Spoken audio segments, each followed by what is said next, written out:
त्वा अग्निर्देवता को देवता सूर्यो देवता चंद्रमा देवता चक्षु शांति पृथिवी शांतिरापः शांतिरोगदया शांति वनस्पतयः शांतिर्विश्वे देवाः शांतिर्ब्रह्म शांति सर्वगो शांति शांतिष्णवे नमो वै ब्रह्मनिधये शिवाशिष्ठाय नमो नमः अचतुर्वदनो ब्रह्मा द्विबाहो अपरो हरि बोलो श्रीमद्भागवत महापुराण की जय।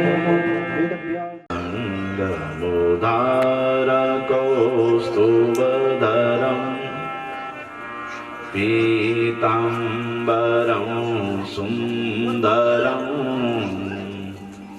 गोपीनां नयनोत्पलार्चिततनुं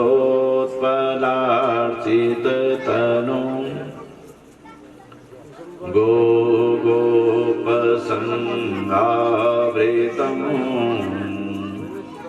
गोविन्दं करवेणुवादनपरं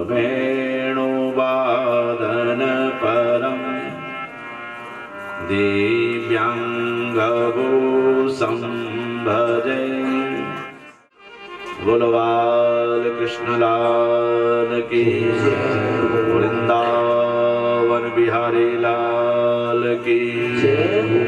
आइए प्रभु नाम संकीर्तन से अपने मुखारविंद को पवित्र करते हुए अंतःकरण को शुद्ध में बनाएं। एक प्रभु नाम ये है जो हमारे अंतःकरण को पवित्र करता है। तो आइए सभी मिलकर के जहाँ भी जिस रूप में जैसा जिस स्थिति में हो प्रभु नाम गाइए। जय राधे जय राधे राधे राधे श्री राधे। जय राधे श्री राधे राधे राधे श्री राधे। जय राधे जय राधे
राधे श्री राधे।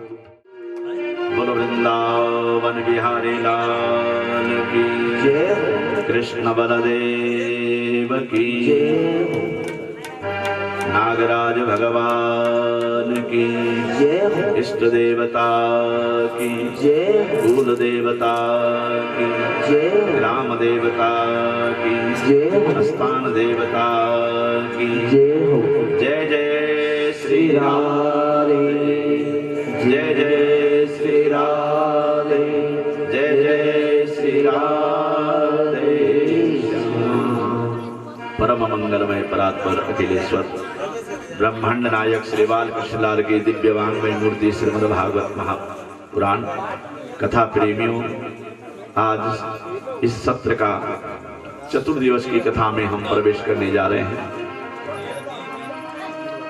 यजमान परिवार के द्वारा, नौटियाल परिवार के द्वारा ये दिव्य आयोजन, भव्य आयोजन, आज चतुर्दिवस की कथा में प्रवेश करने जा रहे हैं। अपने पितरों के निमित्त पितृ उद्धार हेतु श्रीमद् भागवत का आयोजन स्वर्गीय श्री महानंद नौटियाल जी, स्वर्गीय श्रीमती रत्नी देवी जी, स्वर्गीय श्रीमती राधिका देवी जी, स्वर्गीय श्रीमती मंगला देवी जी, स्वर्गीय श्रीमती सरोज देवी जी और एकोदिष्ट श्राद्ध वार्षिक श्राद्ध जिनका है स्वर्गीय श्री सुरेंद्र नौटियाल जी, अपने पितरों के सदगति हेतु, वैकुंठ प्राप्ति हेतु नौटियाल परिवार, उनके पुत्र श्रीमती एवं श्री लोकेंद्र दत्त नौटियाल, श्रीमती एवं श्री उपेंद्र दत्त नौटियाल, श्रीमती एवं श्री शैलेंद्र दत्त नौटियाल, श्रीमती एवं श्री गजेंद्र प्रसाद नौटियाल, श्रीमती एवं श्री रमन प्रसाद नौटियाल और अजय नौटियाल, उनके बंधु बांधव इंद्रमोहन नौटियाल, श्रीमती एवं श्री वीरेंद्र प्रसाद नौटियाल, श्रीमती एवं श्री देवेंद्र प्रसाद नौटियाल, समस्त नौटियाल परिवार बंधु की तरफ से एक कथा का दिव्य आयोजन अपने पितरों के मोक्ष हेतु, जीवन जो अपने पितरों को सदगति प्राप्ति हेतु, मानव का तो जीवन यही है। संसार में प्राणी को जो शरीर परमात्मा ने दिया है केवल इसीलिए एक परमार्थ हेतु, एन केन प्रकारेण तू जीवन को अपना सुखमय बना दे। और मनुष्य सोचता है कि मैं जीवन को सुखमय कैसे बनाऊं। वासर सुख नारायण सुख, ना सुख सपने मान, जे नर बिचरे नाम ते, तिनको धूप न छा। मानव जीवन कब दुखी होता है? जब प्रभु से हटने लगता है, प्रभु का नाम नहीं गाता। वासर सुख नारायण सुख, यदि वो सोचे कि मुझे दिन में सुख मिलेगा तो सुख तभी मिल सकता है भाई जब वो भगवान का गुण गाता है। बिना प्रभु के जीवन अधूरा है। जैसे एक राजा बिना सेना का अधूरा है, उसी प्रकार मानव प्रभु नाम का अधूरा है। यदि वो सोचे कि मैं प्रभु नाम से सुखी हो सकता हूं तो असंभव है। संसार की प्रकृति में वस्तु उसे सुख तो दे सकती है। जैसे एक साधारण सी बात है, सुख भी परमात्मा ने कहा जहां से तुझे सुख की प्राप्ति होती है उस दरवाजे को हम हमेशा बंद रखते हैं। जैसे घर में अच्छा मकान बना दिया हो और जहां से हवा आ रही हो उस दरवाजे को बंद कर दो तो क्या होगा? गर्मी होगी। उसी प्रकार मानव के जीवन में जहां से हमें सुख की प्राप्ति होती है, परमात्मा की प्राप्ति होती है, उस दरवाजे को तो हम हमेशा बंद किए। तो वासर सुख नारायण सुख, न तो दिन में सुख है और न रात में सुख है। यदि धूप अधिक लगती है तो भी कहते हैं अरे धूप ज्यादा हो गई है। और यदि दिन में बारिश हो जाए अरे तो बहुत ज्यादा बारिश हो गई है। परमात्मा कहे तो मैं करूं तो करूं क्या। जैसे एक पिता था, उसकी 2 कन्याएं थी, उनका विवाह हुआ और विवाह होने के बाद एक दिन उसने सोचा कि चलो मैं जरा कम से कम कन्याओं को देखने के लिए तो जाऊं। तो सबसे पहले बड़ी कन्या के पास पहुंचा, लड़की के पास पहुंचा, ससुराल। अब वो ऐसे घर में दी थी, कुमार के घर में। अब पहुंचे तो कहने लगे, पिताश्री आज भगवान से ये प्रार्थना करना कि बारिश न हो। क्यों बेटा, बारिश क्यों नहीं? कहते हमने जो ये घड़े बनाए हैं ना, यदि बारिश हो जाएगी तो सारे भीग जाएंगे और हमारा नुकसान हो जाएगा। इनके पढ़ाने पिता ने वैसे करना था जैसे कन्या ने कहा। पूरी रात प्रभु का नाम जपता रहा कि बारिश न हो। दूसरे दिन वह फिर दूसरी लड़की के यहाँ गया। उस लड़की ने कहा, पिताश्री आज भगवान से ऐसी प्रार्थना करो कि खूब बारिश हो जाए। पिता ने वैसी आराधना की। कहने का तात्पर्य है, एक चारा है कि बारिश हो, दूसरा चाहता है बारिश नहीं। वही हमारे जीवन में भी है। हम सुख के लिए दौड़ रहे हैं पर सुख मिलेगा कहां? एक सबसे अच्छा श्लोक वेद व्यास जी कहते हैं, रेचित चिंतय चिरं चरणो मुरारे पारं गमिष्यति यतो भवसागरस्य पुत्रं कलत्रमितरे नहि ते सहाय सर्वं विलोक्य सखे मृगतृष्णका। हे मनुष्य, हे मानव, तेरी जीवन जो लीला है वो एक मृग तृष्णा की जैसी है। रेचित चिंतय चिरं चरणो मुरारे। जीवन में उस मुरारी का चिंतन कर ले, उसके चरणों में अपने मन को लगा दे। पारं गमिष्यति यतो भवसागरस्य। भवसागर से यदि तू पार जाएगा तो तेरी सहायता पुत्र करेंगे। भूल जाइए, राधे राधे। पारं गमिष्यति यतो भवसागरस्य। अरे साधारण सी बात है, आपने एक नदी पार की नाव के द्वारा और लड़का वली तरफ खड़ा है और आप पल्ली तरफ, और आप परिस्थिति में फंस गए हो तो कौन रक्षा करेगा आपकी? लड़का तो इस किनारे है और आप पल्ले किनारे चले गए हो। पल्ले किनारे का मतलब समझे? हम इस संसार से जाते तो पल्ला किनारा था परमात्मा का, और इस जगत का वाला किनारा हुआ।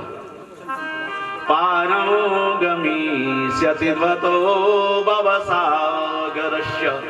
बहुत सागर संसार से तू पार जाएगा तो कौन तेरी रक्षा करे, इसको ध्यान से। पुत्रं कलत्रमितरे नहीं ते सहाय। पुत्र हो, कलत्र हो, मित्र हो, बंधु हो, बांधव हो, नहीं ते सहाय, कोई तेरी सहायता करने वाला नहीं है। और तू कैसे सोच रहा है? सर्वं विलोक्य सखे मृगतृष्णका। एक कस्तूरी मृग के जैसे तू अपने तृष्णा बनाया हुआ है। कस्तूरी मृग की नाभि में कस्तूरी होती है, पर उस सुगंध को जब सूंघता है तो कहां दौड़ता है? वन वन भागता है। छोटी अवस्था से लेकर के वृद्ध अवस्था तक व्यतीत हो जाती है उसकी, पर उसे ये ज्ञान नहीं होता है कि जिस सुगंध को मैं पाना चाह रहा हूं, जिस सुगंध के लिए मैं वन में भटक रहा हूं, उस सुगंध तो स्वयं मेरी नाभि से निकल रही है। मुझे तो इस सुगंध का आनंद बैठ के लेना चाहिए, पर उसे ये ज्ञान होता है कि शायद ये सुगंध कहीं बाहर से आ रही है। और होता क्या है, उस सुगंध को पाने के लिए वह जीवन भर भटकता रहता है और ऐसे ही समाप्त हो जाता है, पर जीवन भर ज्ञान नहीं ग्रहण कर पाता है कि इस सुगंध तो मेरी नाभि से निकल रही थी। उसी प्रकार मानव है कि मुझे ये सुख देगा, वो सुख देगा। परमात्मा ने कहा तू भी कस्तूरी मृग के जैसे भटक रहा है। एवं स्वचित्ते स्वतयेव सिद्धा आत्मा प्रियार्थो भगवान अनंत। भले हम भगवान को बाहर ढूंढ रहे हैं, मंदिर बड़े बड़े बना लेते हैं, तो क्या भगवान बाहर है? एक बार तो क्योंकि युधिष्ठिर धर्मात्मा थे तो जहीं भी कहीं पीत वस्त्र देखते थे तो तुरंत प्रणाम कर लेते थे, भगवान का स्वरूप समझते थे। दुर्योधन ने कहा कि दुर्योधन चाहता था कि युधिष्ठिर का मैं अपमान करूं, उसके मन में भावना थी। एक दिन सभा में क्या किया, उसने ऐसी युक्ति सोची अपने मंत्रियों के साथ कि मैं युधिष्ठिर का अपमान कर सकता। अब युधिष्ठिर जी जैसे सभा में आए और जैसे युधिष्ठिर जी सभा में आए और पीत वस्त्र देखा सामने पड़ा हुआ, किसी वस्तु के ऊपर रखा हुआ, किसी जीव के ऊपर रखा, उन्हें समझा साक्षात नारायण है, तो दंडवत प्रणाम किया। और जैसे दंडवत प्रणाम युधिष्ठिर जी करने लगे तो दुर्योधन गया और तुरंत गधे के ऊपर जो पीत वस्त्र डाला हुआ था उसको हटा दिया। अब प्रणाम युधिष्ठिर ने किया तो सभा सब लोग हंसने लगे जो उस दृष्टि के लोग थे, और युधिष्ठिर को उसी में भगवत दर्शन हो रहे हैं, भगवान के दर्शन कर रहे हैं। और अन्य जो सभा दुर्योधन उनको क्या दिखाई दे रहा है? केवल गधा दिखाई दे रहा है, जैसी जिसकी भावना थी। उसी प्रकार एवं सुचित्ते स्वतयेव सिद्धः, शास्त्र कहता है, भगवान कहते हैं, श्रीमद् भागवत कहता है कि भले हम मंदिर तो बना रहे हैं, मंदिरों का निर्माण तो हमने किया है, पर यदि देखा जाए तो भगवान है कहां? यदि पत्थरों में भगवान हो जाए, मूर्ति में भगवान हो जाए, तो तब तो बहुत सारे भगवान हमको हर जगह मिल जाए। लेकिन उसके लिए समझो शास्त्र क्या कहता है। भगवान ने क्या कहा? पूछा नारद जी ने, किसी भक्त ने भगवान से पूछा, प्रभु आप रहते हैं लकड़ी में रहते हैं कि इस फोटो में रहते हैं कि उस पत्थर की मूर्ति में रहते हैं? तो तब भगवान ने क्या उत्तर दिया? न देवो विद्यते काष्ठा न देवो पाषाणं मृगे भावो हि विद्यते देवा भावो तस्माधिकार। भगवान ने कहा भाई सबसे पहली बात तो यह है कि न तो मैं लकड़ी में रहता हूं और न मैं किसी पत्थर में रहता हूं, तो फिर मंदिर इतने क्यों बनाए जा रहे हैं? भगवान ने कहा सबसे पहले तो मैं तेरी भावना में रहता हूं। तेरी भावना बनी कि भगवान इस पत्थर में आप अपना वास करो, ये जो मैं लकड़ी की आपकी छवि बनाई हुई है इसमें मैं आपका दर्शन करूं, आपका अवलोकन करूं। तो इसलिए जब तेरी भावना पहले जागृत हुई, पहले मैं तेरी भावना में विराजमान होता हूं और तेरी भावना के अनुसार तब मैं उस पर जाता हूं। यदि तेरी भावना न होती तो मैं उसमें तेरा दर्शन हो ही नहीं सकता है। मैं तो केवल पहले भक्त के हृदय में वास करता हूं। जब उसकी भक्त की इच्छा होती है तब मैं अन्यत्र में वास करता हूं कि प्रभु आप इस मूर्ति में वास करो ना, तो उस भावना के अनुसार मैं फिर उसमें प्रवेश करता हूं। इसीलिए एवं चित्ते, जिस भगवान को हम ढूंढना चाह रहे हैं, जिस परमात्मा को हम ढूंढना चाह रहे हैं, भगवान कहते हैं, वेद व्यास जी कहते हैं, वो कहीं अन्यत्र है नहीं है, वो तो पहले अपने हृदय में हम झांके, हमारे हृदय में है। यदि परमात्मा न हो तो ये जीव कुछ नहीं कर सकता है। यदि लाइट ना हो, बिजली ना आए तो ये ट्यूब जल सकती है? बिल्कुल नहीं। अरे अंदर से, अच्छा अब आप बिजली को कहो कि बिजली को देखना है तो बिजली को देखा आप किसी ने? बोलो, बिजली को देखा आपने? क्या कहोगे? कहते देखा भी नहीं भी देखा भी, असमंजस में पड़ गए।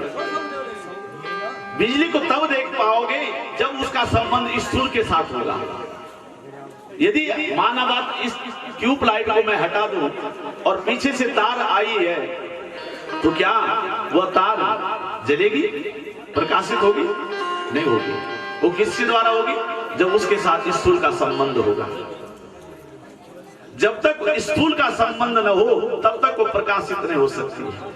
उसी प्रकार जब तक जीवात्मा हमारे शरीर में न हो तब तक न हम बोल सकते हैं, न हम कुछ कर सकते हैं, न जीव कुछ कर सकता है, क्योंकि बिना परमात्मा के।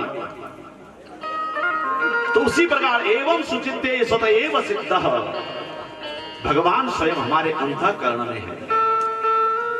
अब उसको प्राप्त कैसे करना है? भाव के द्वारा। जब तक हमारे हृदय में भाव न हो, प्रेम न हो, तब तक भगवान की प्राप्ति होने वाली नहीं। और जीवन में भगवान की प्राप्ति भी शास्त्र क्या कहता है? यदि मैं ऐसे भक्ति की माला न जपूं तो किसकी जपूं? अहम भक्त पराधीन, ऐसे भक्तों के तो मैं अधीन होता हूं, ऐसे उनका तो मैं रक्षा करता हूं। आज स्वर्ग के अधिपति इंद्र आदि देवता ब्रह्मा जी के पास गए, ब्रह्मा जी से कहने लगे, हे ब्रह्मदेव, मैंने उस वृत्रासुर पर अपना ब्रज छोड़ा, लेकिन उस वज्र के प्रभाव से भी वह निष्फल हो गया, तभी उसका वध नहीं हुआ। अब क्या करना है?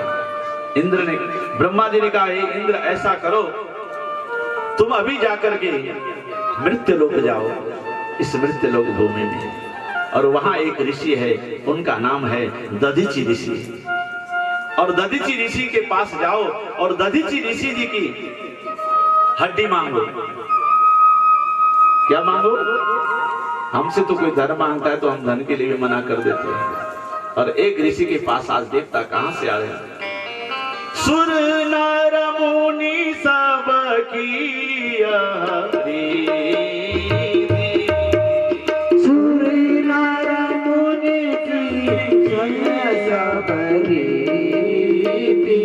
स्वार्थ लाग कराई सब प्रीति, स्वार्थ लाग कराई सब प्रीति, सुर नर मुनि सब की ओ सुर नर मुनि सब की स्वार्थ लाभ कराई सब प्रीति। आज देवताओं का जब स्वार्थ निकला तो कहां आए? मृत्यु लोक में। एक ऋषि के पास पहुंचे, दधीचि ऋषि के पास। दधीचि ऋषि को प्रणाम किया। दधीचि ऋषि ने कहा, अरे इंद्र, अरे अग्निदेव, वरुण देव, कैसे आना हुआ आज मृत्यु लोक में? तुम्हारा वास तो स्वर्ग लोक में है, तुम तो स्वर्ग के निवासी हो, पर मृत्यु लोक में आए कैसे? अब क्या कहें इंद्र आदि देवता कि हम आपकी हड्डी मांगने आए। सारी कहानी बताई। हे ऋषिवर, एक असुर है जिसका नाम है वृत्रासुर, पर उसका वध नहीं हो रहा है, तो क्या चाहिए? कहते आपका शरीर चाहिए हमें, आपके शरीर से हम एक अस्थि का, उस अस्थि के द्वारा हम वज्र का निर्माण करना चाहते हैं। दधीचि ऋषि ने योगा शक्ति के द्वारा अपने शरीर को, अपने जीव आत्मा को ऊर्ध्व की तरफ ले चले। जीव की 3 मार्ग होते हैं जाने के लिए, जीवन में ध्यान रखो। पापी पुरुष कहां से जाता है, स्वर्ग व्यक्ति कहां से जाता है, और ब्रह्मवेता अपना प्राण कैसे निकालता है। जो पापी पुरुष होता है उसके जीव आत्मा 2 द्वार से निकलते हैं। जो पुण्यात्मा पुरुष होता है, जो स्वर्ग की इच्छा कर्म करता है, उसके इन 7 द्वारों से जीवात्मा निकलती है। और जो परमहंसवेता लोग होते हैं, जो वैकुंठ गामी होते हैं, उनका मस्तक फटता है, ब्रह्मरंध्र फटता है, ब्रह्मलोक की प्राप्ति कर लेते हैं। दधीचि ऋषि ने 6 चक्रों का चिंतन करते हुए अपने जीवात्मा को ब्रह्मरंध्र के द्वारा छेदन किया और ब्रह्मलोक को प्राप्त हुआ। शरीर को छोड़ दिया, क्योंकि संत ने सोचा मेरा शरीर यदि परमार्थ के कार्य आ जाए पिबन्ति नद्या स्वयमेव नम्बा स्वयं न खादन्ति फलानि रक्ष नादन्ति सस्यं खलु वारिवाः परोपकारा सदेवां विभूतया। अरे मानव जीवन जो मिला है वो परोपकार के लिए है। एक नदी बह रही है वो किसके लिए? कभी जीवन में देखा कि नदी अपना पानी अपने आप पी लेती है? कभी नहीं। कभी वृक्ष को देखा है फल लगाता है और वृक्ष अपने फल को अपने आप खाता है? कभी नहीं। हम पत्थर भी मारते हैं तो भी वो वृक्ष हमें फल देता है। परोपकार में जीवन व्यतीत करता है। एक नदी परोपकार जीवन व्यतीत कर रही है, एक वृक्ष भी जो है परोपकार जीवन व्यतीत कर रहा है। ऋषि ने देखा मेरा शरीर यदि देखता हूं तुम्हारे कार्य आ जाए तो मेरे बराबर भाग्यशाली कौन है? अपने शरीर को छोड़ा। इंद्र ने विश्वकर्मा के लिए कहा इस शरीर की हड्डियों का एक वज्र बनाया जाए। वज्र बन गया और वज्र जैसे बना और वज्र बनते ही इंद्र चला आज उस वज्र को लेकर के, और इंद्र ने क्या उस वज्र को वृत्रासुर पर छोड़ा, और जैसे वृत्रासुर पर उस वज्र को छोड़ा गया उसी समय वृत्रासुर का वध हो गया। सुखदेव जी से राजा परीक्षित ने पूछा गुरुदेव एक हड्डी ऋषि की हड्डी पर का वज्र बना और उससे उस असुर का वध हुआ, ये असुर है कौन है कि जो जिस पे इंद्र का वज्र भी एक निष्फल हो गया और एक हड्डी से ही उसकी मृत्यु क्यों हुई? मेरा प्रश्न आपसे। सुखदेव जी ने कहा राजन एक असुर कोई साधारण नहीं था, भले ही पूर्व जन्म में एक राजा था, इसका नाम था चित्रकेतु। एक बार संतति न होने के कारण बड़ा दुखी हुआ। अंगिरा ऋषि नारद जी का आगमन हुआ। नारद जी ने देखा राजा दुखी है, पूछा हे राजन क्या बात है, क्यों चिंतित हो? राजा ने कहा महाराज सब इतना संतति मेरे पास है, संपत्ति है, पर इस संपत्ति को खाने वाली कोई संतति नहीं है, इसलिए दुखी हूं। संतान हो जाए तो कम से कम इस संपत्ति का प्रयोग तो हो जाएगा। नारद जी ने देखा, नारद ने कहा भाई तेरे भाग्य में संतति सुख है नहीं, क्यों इच्छा कर रहा है? राजा नहीं माना, फल दिया, ले इस फल को अपने रानी को दे देना। वो फल दिया, उस फल को ग्रहण किया। रानी ने गर्भवती हुई, पुत्र का जन्म हुआ। अन्य रानियों के मन में ईर्ष्या हो गई कि राजा का प्रेम अब छोटी रानी की तरफ हो रहा है। अन्य रानी उस रानी से जलने लगी जिसने राजकुमार को जन्म दिया। उन्होंने एक दिन मंत्रणा की, अन्य रानियों ने दासी को बुलाया, दासी को प्रलोभन दिया धन का कि देख जिस दुग्ध को तू बालक को पिलाती है, राजकुमार को पिलाती है, उस पे जहर डाल देना। उसने जहर युक्त दूध बालक को पिलाया। राजकुमार सुबह का सोया हुआ, शाम हो गई। रानी ने कहा दासी से जा रहा, दासी जरा देखो तो सही, राजकुमार सुबह का सोया हुआ अभी तक जागृत क्यों नहीं हुआ? दासी गई, उठाने लगी तो राजकुमार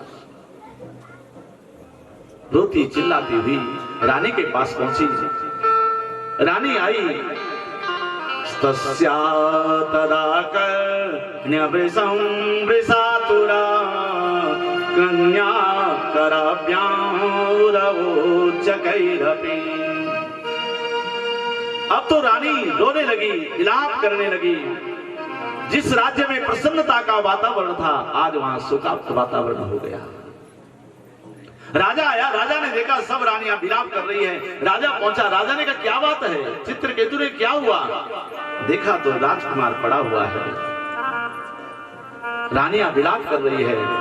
पपात बाल सही पादमूलं मृतस्य विस्त्रस्तशिरोरुहंबरं दीर्घा स्वसंवाद सुकलो परोददो निरोध कंठो न ससंग भासित। अंगिरा ऋषि नारद जी का आगमन बार बार पूछने लगे राजन हुआ क्या, क्यों रो रहे हो? राजा राजा न तो बोल सकता है न कुछ कह सकता है, विलाप कर रहा है। आज नारद जी ने राजा चित्रकूट को ज्ञान दिया, इतना उपदेश किया।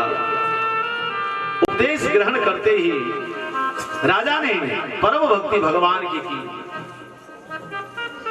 भगवान शेषनाग की आराधना करने लगा। शेषनाग बड़े प्रसन्न हुए और शेषनाग ने आशीर्वाद दिया कि जा राजा, मैं तुझे एक विमान देता हूं, जहां भी तेरी इच्छा हो इस विमान के द्वारा घूमना। राजा उस विमान पर बैठ करके राजा चित्रकेतु घूमने लगा। घूमते घूमते राजा कहां पहुंचा? कैलाश पर्वत पर एक दिन पहुंचा। और कैलाश पर्वत जब वहां पहुंचा तो क्या देखा? वहां भगवान शंकर एक सभा में विराजमान हैं और साथ में पार्वती बैठी है। चारों तरफ सभासद लोग बैठे हुए हैं। चित्रकेतु ने इशारा किया विमान को, मन के द्वारा चलने वाला विमान, मन से इशारा किया कि चलो जहां भगवान शंकर विराजमान है वहां विमान गया। और जाते ही चित्रकेतु भगवान शंकर के लिए क्या कहने लगा? एस लोको गुरु साक्षात धर्म वक्ता शरीरिणम आस्ते मुख्यों सभायां वै मिथुनी भूय भार्य। अरे ऐसे लोगों को गुरु साक्षात, ये कोई दूसरे को उपदेश देने वाला गुरु हो सकता है जो इतनी सभा में अपनी अर्धांगिनी के साथ बैठा है? भगवान शंकर को वह राजा चित्रकेतु अब शब्द बोलने लगा। और हमारे भगवान शंकर तो भोलेनाथ है, मौन रहे, लेकिन पार्वती मौन नहीं रही। पार्वती से नहीं रहा गया, पार्वती बोल पड़ी। पार्वती ने कहा, अरे राजन जा, तू असुर योनि को प्राप्त हो जा।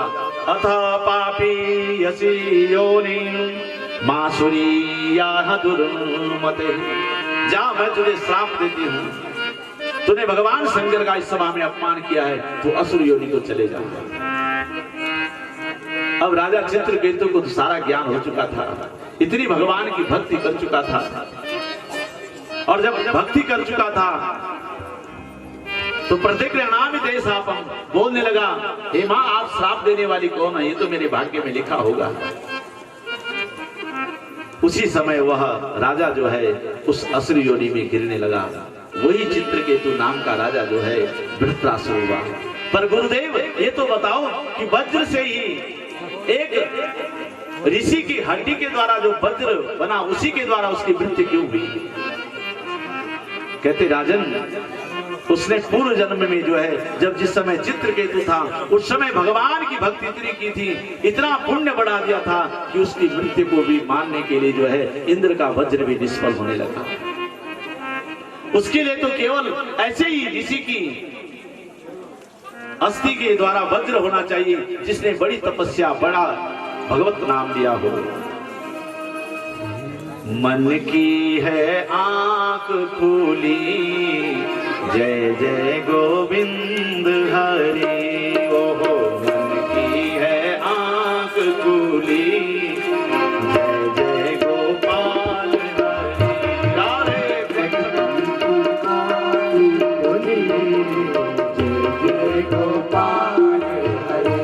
ओहो मन की है आंख खुली, सभी लोग प्रेम भाव से राधे।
हमारे मन की आंखें खुलने लग जाती है, उस दिन हम समझ जाते हैं कि जीवन कैसा है।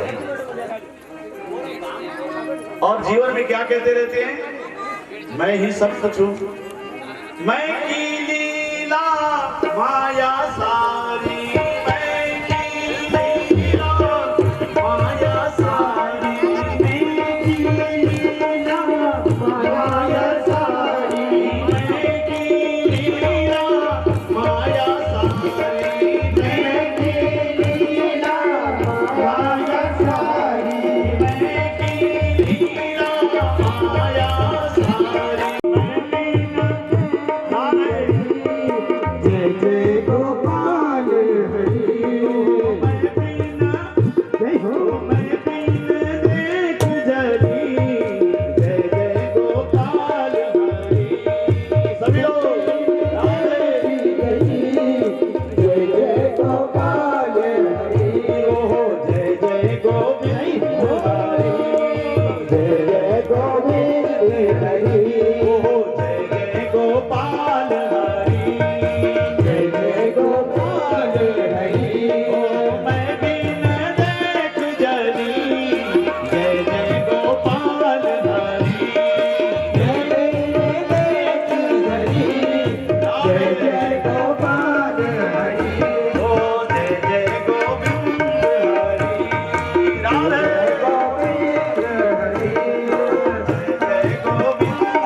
असुरों ने भगवान की आराधना की तो किस भगवान की केवल ब्रह्मा जी की राजसी आराधना की। ब्रह्मा जी बड़े प्रसन्न हुए और ब्रह्मा जी ने कहा, भाई क्या चाहिए तुझे? हिरण्यकश्यप उठो, एक कश्यप नंदन उत्तिष्ठ, उठ जाओ। हिरण्यकश्यप खड़ा उठा, पूछा क्या चाहिए तुझे? ब्रह्मा जी ने कहा क्या चाहता है? कहते मैं मरना नहीं चाहता हूं। मरने को हर किसी को भय लगता है। ब्रह्मा जी ने कहा मेरी सृष्टि में ऐसा है नहीं कि जो मृत्यु न हो किसी की। जिसका जन्म है उसका मरण है, और जिसका मरण हुआ उसका जन्म अवश्य था। ऐसे संसार में कोई है नहीं। पर और कुछ मांगने, उसने कहा प्रभु मुझे यदि ब्रह्मा जी यदि देना चाहते हो तो मेरी मृत्यु। न अस्त्र से हो, न शस्त्र से, न मेरी मृत्यु दिन में हो, न रात में हो। मेरी मृत्यु न आकाश में हो, न पृथ्वी पर हो। मेरी मृत्यु न दिन में रात में, न मेरी मृत्यु बाहर हो, न अंदर हो। अनेक प्रकार का वरदान मांगे। ब्रह्मा जी ने कहा तथास्तु, जा ऐसा ही होगा। अब तो जिसको मृत्यु का भय नहीं है, हिरण्यकश्यप को तो अधर्म अधिक करने लगा। उसने कहा मुझे कौन मार सकता है? अब मैं यदि पाप भी करूं तो मुझे कोई कुछ कह नहीं सकता है। यदा देवेषु गोविदेषु गोसु विप्रेषु साधुषु धर्मे मयि च विद्वेषा सवा आशु विनाश्यति। अब जहां धर्म के स्थान है, क्या है? यदा वेदेषु देवेषु, धर्म की कौन स्थान है हमारे? सोचिए जरा। आपने सुना होगा श्रीमद् भागवत में एक गाय और एक जो है बैल, ये क्या है? यही हमारे धर्म के स्थान है, जिनका आज हम मानव जो है अपमान कर रहे हैं। भविष्य भाई कहता हूं, भविष्य पुराण को जरूर लाओ, भविष्य पुराण को पढ़ो, वहां लिखा हुआ है जिस दिन गाय की अपमान होना शुरू हो जाएगा, अधर्म अधिक बढ़ना प्रारंभ हो जाएगा। जिस दिन पृथ्वी से गाय समाप्त होनी हो जाएगी। पहले तो सतयुग त्रेता युग में एक अश्व की प्रधानता मानी गई थी। कहले जैसे जैसे अश्व जो भगवान का वाहन है, घोड़ा है, जैसे जैसे ये कम होते रहेंगे, समझ लो कलयुग की प्रधानता प्रारंभ हो जाएगी। आज आप कहीं घोड़ों को देख सकते हैं? नहीं है। और मिलेंगे भी आपको तो उस नगरी में मिलेंगे जहां अभी हमारे भगवान देवादिवास है। हिमालय की पर्वत की तरफ जाओ, आप हिमाचल की तरफ जाओ तो बिल्कुल जो किनारे जो पर्वतों से जो जुड़े हुए, वहां न कोई घोड़ों की बीमारी नहीं कुछ है। भविष्य पुराण कहता है धीरे धीरे ऐसा वातावरण जहां गायों का अपमान होना शुरू हो जाएगा, नदियों का अपमान शुरू हो जाएगा, तो मेरी प्रधानता हो जाएगी, कली की प्रधानता हो जाएगी, कली प्रवेश अधिक हो जाएगा। उसी प्रकार यदा देवेषु वेदेषु गोसु विप्रेषु साधुषु, धर्म के ये विशेष स्थान है। कौन? देवताओं का अपमान करना, भगवान का अपमान करना, देव मंदिरों को नष्ट करना, देव कृपा को न मानना, पहला धर्म है। वेदेषु, ये वेद पुराणों का अपमान करना, जहां धर्म का वास होता है, यहां अपमान, पुराणों का अपमान करना, शास्त्रों का अपमान करना, गोसु गायों का अपमान करना, विप्रेषु ब्राह्मण संतों का अपमान करना, वृद्धों का अपमान करना, साधुसु, साधुसु माने माता पिता सज्जन पुरुषों का अपमान करना, धर्मे मयि च विद्वेषः, यही मेरे धर्म के स्थान है, इन्हीं में मेरा धर्म का वास होता है। जहां वृद्धों का अपमान हो, जहां वृद्धा का सम्मान न हो, जहां गुरुओं का सम्मान न हो, समझ लो अधर्म अधिक बढ़ने लगा तो कली का आना प्रारंभ हो गया। अब हिरण्यकश्यप इन्हीं को सताने लगा जो धर्म के स्थान थे, जिनमें धर्म का वास था। गायों का अपमान करने, कोई गाय नहीं पलनी चाहिए, ब्राह्मणों का अपमान करने लगा, साधु का अपमान करने लगा, संतों का अपमान करने लगा। भगवान से धर्म का अपमान सहन नहीं हुआ। भगवान ने कहा अब तो पृथ्वी में जाना जरूर होगा, जहां धर्म का अपमान हो वो भगवान उसे सहन नहीं कर सकते। इधर जो है हिरण्यकश्यप का पुत्र हुआ जिसका नाम था प्रहलाद, और भगवान के परम भक्त प्रहलाद जी को शिक्षा के लिए सन्नमत गुरु के पास भेजा गया। और प्रहलाद जी जब जाए तो वहां शिष्यों के साथ नारायण नाम गाने लगे। अब जब नारायण नाम गाने लगे तो एक दिन प्रहलाद जी को हिरण्यकश्यप ने गोदी में लिया और पूछा, बेटा बताओ तुम्हारे गुरु जी तुम्हें क्या शिक्षा देते हैं, क्या क्या तुमने अध्ययन किया है। अब हिरण्यकश्यप तो वही चाहता ना, आसुरी विद्या, उसको मारना, उसको मारना। इसी प्रकार से आसुरी में विद्या का भाव सोचता हुआ वह स्वर्णमर्क पूछा, बेटा क्या पढ़ते हो, क्या शिक्षा ग्रहण करते हो? तो प्रहलाद जी बोल पड़े। प्रहलाद जी ने नवदा भक्ति का गुणगान गाया। श्रवणम कीर्तनम विष्णु स्मरणम पाद सेवन। भगवान की भक्ति तो सब कुछ है। नवदा भक्ति का वर्णन किया। इतना करते ही हिरण्यकश्यप ने प्रहलाद जी जो गोदी में लिया हुआ था और पृथ्वी पर पटक दिया। मंत्रियों को बुला, गुरु को बुलाया, गुरु को बुला, इधर आओ, तुमने किस प्रकार की शिक्षा प्रहलाद जी को दी है? तो जानते गुरु जी क्या बोले? गुरुओं ने क्या बोला हिरण्यकश्यप से? नमः प्रणीतम न परा प्रणीतम सुतो वदयेस तवेन्द्र शत्रु नैसर्गिकीयं मतिरस्य राजन् नियच्चमन्यो कददास्म भानम्। गुरु बोल पड़े, हे राजन, हमारा दोष नहीं है तो किसका दोष है? शिक्षक तो आप हो ना, आपका दोष है, आप शिक्षा दे रहे हो। देखो आज के जीवन की कथा है ये। आपके पास 24 घंटे मोबाइल रहता है और आपका जो नाती है ना, उसके पास आप केवल एक घड़ी के लिए मोबाइल देते हो और आपके पास 24 घंटे रहता है। आपको वो ज्ञान नहीं होता है जो उसको हो जाता है। वही शास्त्र कहता है इस बात को। नमः प्रणीतम न परा प्रणीतम सुतो वदस्ते वरेन्द्रराज्ञो नैसर्गिकीयं मतिरन्य राजन् नियच्चमन्यो कददाश्मशानम्। हे राजन, हमारा दोष नहीं है, नैसर्गिक है। प्रकृति उसी प्रकार उसे ढाल रही है। प्रकृति चाह रही है कि आगे इनका समय बच्चों का ऐसा आएगा तो टेक्निकल माइंड पहले देने लगी। भले शास्त्र दूसरा कहता है, भले भविष्य पुराण दूसरी बात कहता है। पहले की व्यक्तियों की आयु क्या होती थी? हजारों वर्ष जीते थे।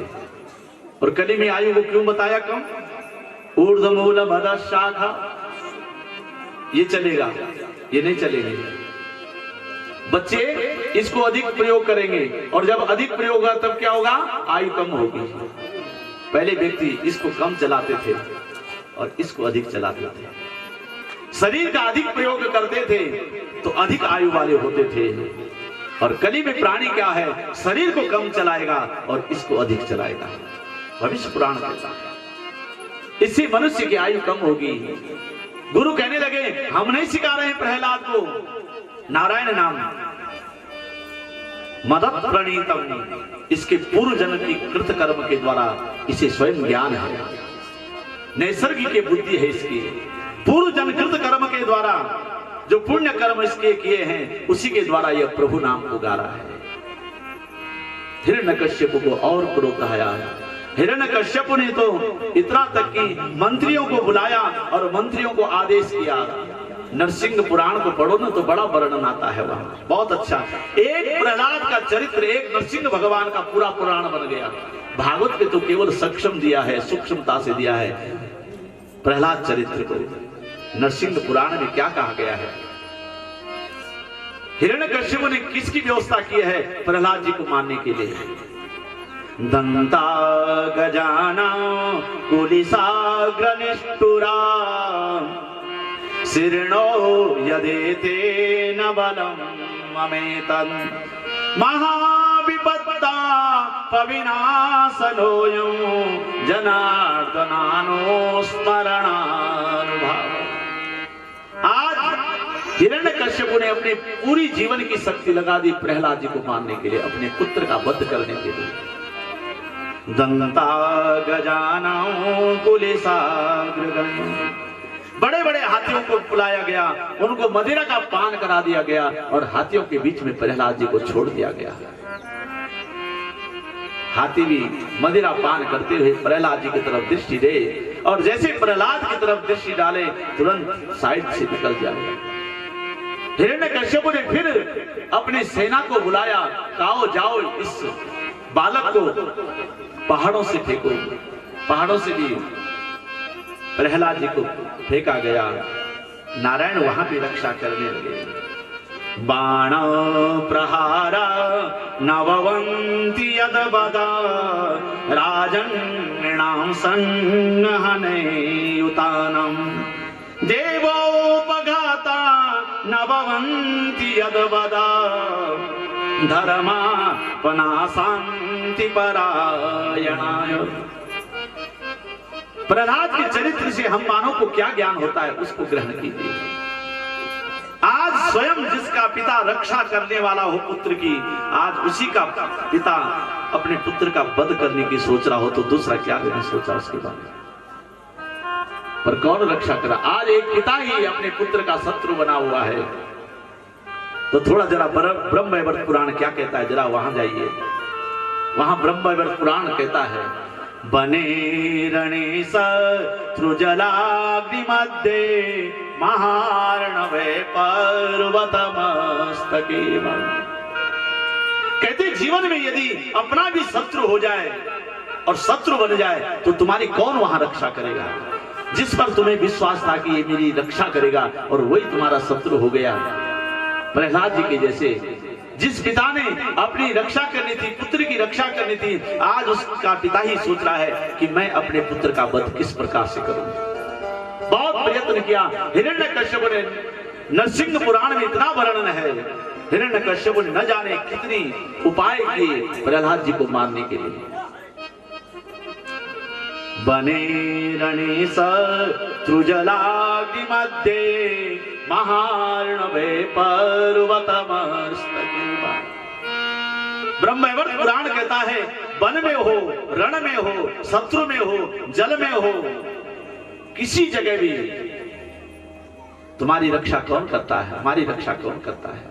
हमारा प्रभु नाम और हमारे पुण्य हुई कृत कर्म करते हैं। कितने शत्रुओं से भी गिर जाए हो, और यदि आपका पुण्य कर्म किया हुआ है तो किसी की सामर्थ्य नहीं है कि आपका कोई बाल विवाह का कर सके। और यदि जीवन में हमारे पुण्य कर्म नहीं है, प्रभु नाम का संचय हमारे जीवन में नहीं है, तब तो शत्रु क्या है, कोई भी उसका वध कर सकता है। आज पूरी ताकत लगा दी हिरण्यकश्यप ने, इतना तक कि अपनी बहन को बुलाया गया, होलिका को भी बुलाया गया, होलिका की गोदी में दिया गया। मंत्री ने कहा, महाराज चिंता क्यों करते हो, आपको बहन का वरदान है ना, आपको बहन को वरदान है,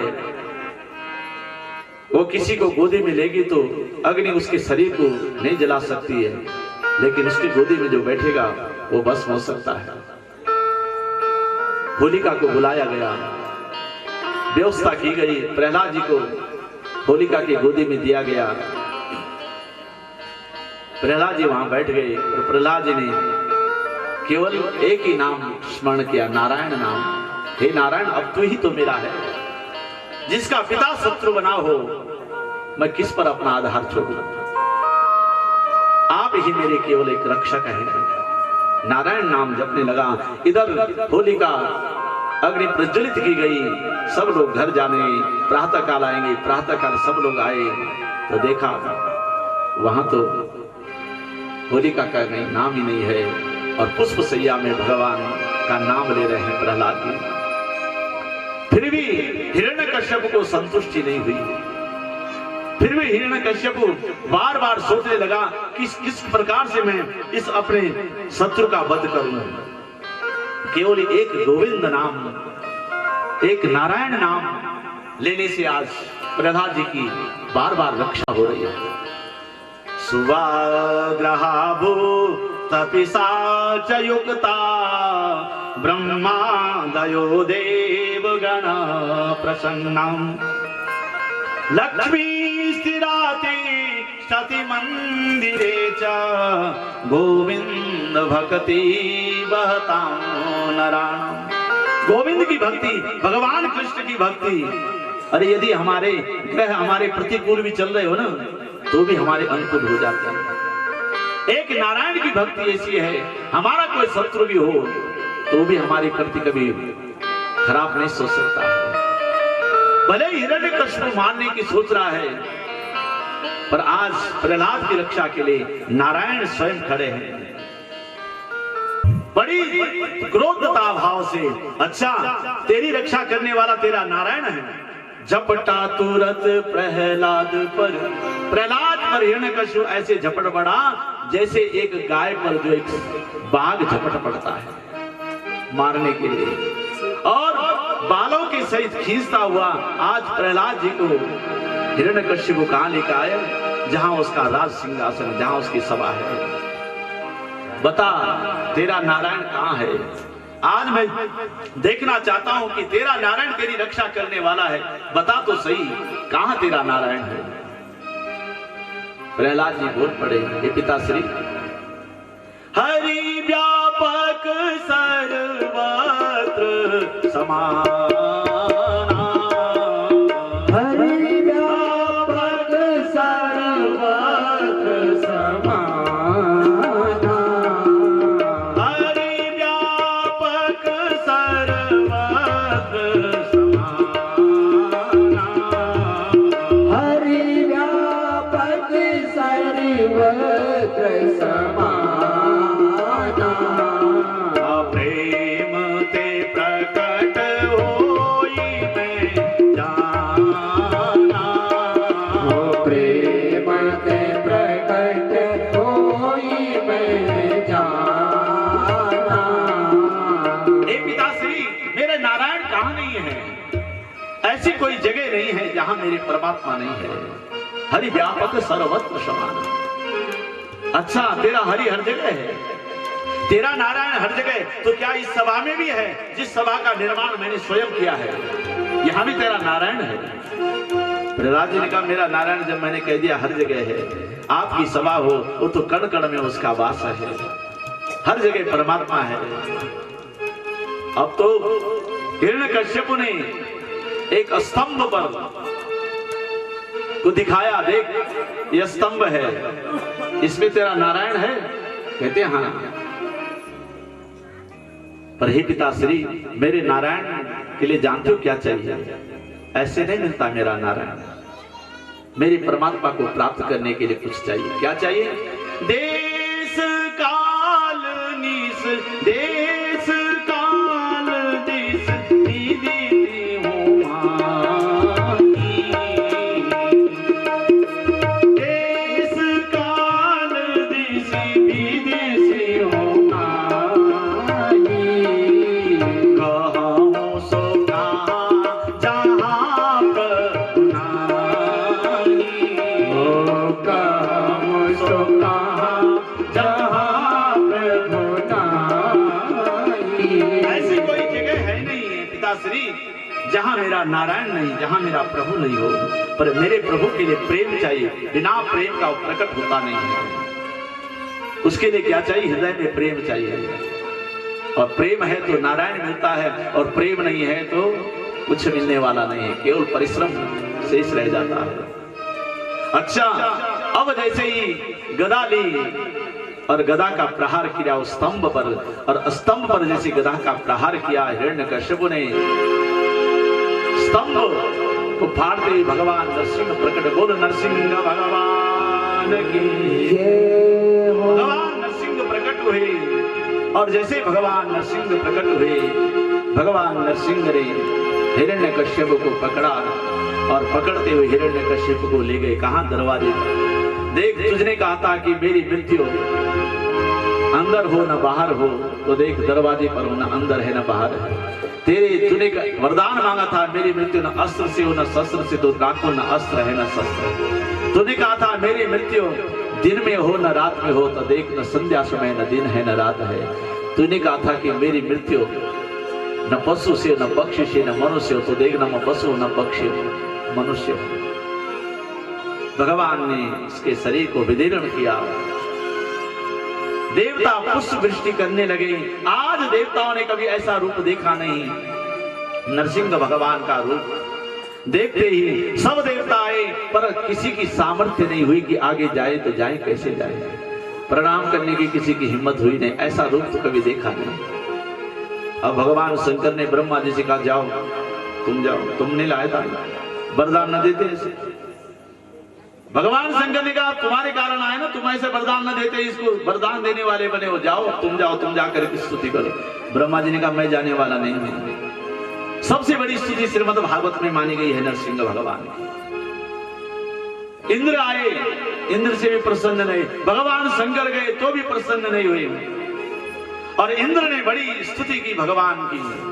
प्रत्यानीता परम भवता त्रायता नश्वभागा दैत्याक्रांतं हृदय कमलं त्वद्गृहं प्रत्यबोधि कालग्रस्तं कियदिदमहो नाथ शुश्रूषतां ते मुक्ति तेषां नहि बहुमता नारसिंह परे किम। इंद्र कहने लगा हे प्रभु, इस असुर ने जीवन भर हमें कष्ट दिया है, बड़ा कष्ट दिया है, हमें चैन से नहीं रहने दिया है, और आपके द्वारा आज इसका वध हुआ है। बड़े प्रसन्न हुए, इतना तक कि सब देवता लोग, किन्नर लोग, गंधर्व लोग सब भगवान की स्तुति करने लगे, भगवान को प्रणाम करने लगे, प्रसन्न करने लगे, पर फिर भी भगवान प्रसन्न नहीं हुए। सब देवताओं ने मनाया भगवान को, भगवान तो भी प्रसन्न नहीं हुए। भगवान प्रतीक्षा कर रहे हैं तो किसकी कर रहे हैं? इधर भगवान, अब ब्रह्मा जी ने, भगवान शंकर ने प्रहलाद जी को कहा भाई देखो तुम्हारे लिए भगवान आए हैं और तुमने बुलाया है, अब तुम ही जाओ, तुम भगवान को संतुष्ट करो, इस क्रोध रूप को तुम ही संतुष्ट कर सकते हैं। अब प्रहलाद जी गए और प्रहलाद जी ने भगवान की बड़ी स्तुति की। क्या कहा प्रहलाद जी ने? हे प्रभु, मैं आपको क्या प्रसन्न कर सकता हूं? ब्रह्मादयो सुरगणा मुनयो तसिद्धा सत्वैकनाथमतयो वचसां प्रभावै नारादितुं पुरगुणै नुदुनापि विप्रो किं तोष्टुमर्हति समे हरिरुग्रजात हरिरुग्रजात। हे हरि, आपका जो उग्र रूप है, आपने जो क्रोध रूप धारण किया है, आप शांत हो जाइए। ब्रह्मादयो सुरगणा मुनयो तसिद्धा। ब्रह्मा जी ने आपकी स्तुति की, फिर भी आप संतुष्ट नहीं हुए। भगवान शंकर ने आपकी आराधना की, फिर भी आप प्रसन्न नहीं हुए। बड़े बड़े ऋषि मुनियों ने भी आपकी आराधना की, फिर भी आप संतुष्ट नहीं हुए। कम से कम मेरे कहने से तो आप, मेरी आराधना से तो आप संतुष्ट हो जाए। प्रहलाद जी ने जैसे ही प्रणाम किया भगवान को, भगवान ने प्रहलाद जी को गोदी में लिया, गोदी में बिठाया। आज नारायण ने, नरसिंह भगवान ने, और आज नरसिंह भगवान क्या कह रहे हैं? आज भगवान क्षमा मांग रहे तो किससे मांग रहे? ब्रह्मा जी से नहीं, शंकर जी से नहीं। भगवान क्षमा याचना किससे करते हैं? अरे जो संसार का रचिता है वो किससे क्षमा मांग रहा है? वो न लक्ष्मी से मांग रहा है, न विष्णु से मांग रहा है, न शंकर से मांग रहा है। आज भगवान नरसिंह भगवान बोल पड़े, क्वेदं बपू क्वच वयं सुकुमारमेत क्वेता प्रमेत कृतदारुण जीवनस्ते आलोचितो विषयां यमभूतपूर्वा क्षन्तव्यमंग यदि समये विलम्ब। आज भगवान नरसिंह भगवान क्षमा याचना कर रहे हैं तो किससे? प्रहलाद जी से। एक नारायण, एक षोडश कला अवतरित, एक क्षीर सागर में वास करने वाला परमात्मा आज क्षमा याचना किससे कर रहा है? उस भक्त से जो एक माला जपता है, एक केवल नाम गाता है प्रभु का। क्या बोले भगवान? वेदम बपू क्वच वयं सुकुमारमेत। हे सुकुमार, हे कोमल हृदय वाले बालक, हे मेरे भक्त, क्वेता प्रमत्त कृत दारुण वयादनास्ते। पूरा साइंस है, साइंटिस्ट में स्नान करना चाहिए। किस प्रकार बताया शास्त्र के अनुसार मनुष्य को ये भगवान ने अपनी पूजा से बताया है कि स्नान भी करते हो तो पांव को धुलो पहले, फिर हाथों को धुलो, फिर मुंह को धुलो और फिर सिर से जल डालो। और सिर से पहले जल डालोगे 100% बीपी बीमारियां होंगी। भगवान शंकर ने ये सारा विज्ञान हमारा शास्त्र कहता है, भगवान ने अपने प्राप्ति के लिए साधन नहीं बताए, मानव के कल्याण के लिए साधन बताए। हम भगवान के शिवालय में भी जाते हैं तो विचित्रमय लीला देखो भगवान शंकर की, उससे मानव को गृहस्थ जीवन का उपदेश दिया। शिवालय में जाते हैं तो भिन्नता है भगवान शंकर के परिवार में, मानव को गृहस्थ जीवन की शिक्षाएं दी है। कैसा है शिव का परिवार? भगवान के पुत्र कौन है? गणेश है, कार्तिक के है। गणेश का वाहन क्या है? मूषक है। कार्तिक का वाहन क्या है? मोर है। और भगवान का वाहन क्या है? सवारी क्या है? बैल है। और जो अर्धांगिनी उसकी सवारी क्या है? शेर है। अब देखो यहां कितनी विपरीत अवस्था में है। बहू एक दिशा से आती है, 2 दिशा से की 4 दिशा से आती है। बोलो 4 पुत्र है तो कभी एक दिशा से लाई, कभी एक गांव से कहो। कोई जो पूर्व से आ रही होगी तो कोई पश्चिम से, तो कोई उत्तर से, तो कोई दक्षिण से। बन गया ना परिवार। अब पूर्व वाली वो अपनी चलाएगी, उत्तर वाली तो वो अपनी चलाएगी। भगवान शंकर ज्ञान देते हैं अपने अभिषेक का मतलब ये नहीं है। भगवान शंकर ने कहा देख ऐसी तेरी स्थिति होगी जैसी मेरे परिवार की स्थिति है। भगवान के गले में सर्प हैं, सोच रहे हैं कि कब यहां से निकले और मैं चूहे को खाऊं। और भगवान शंकर के जो दूसरे पुत्र है मोर है, वो सोच रहे कब मैं यहां से निकलूं और सर्प को खाऊं। और भगवान के वाहन नंदी और देवी का वाहन क्या है? शेर। शेर सोच रहा है कब मैं यहां से जाऊं और नंदी को ग्रहण करूं। कितना कलह में है, एक दूसरे के बैरी है, सब दुश्मन है।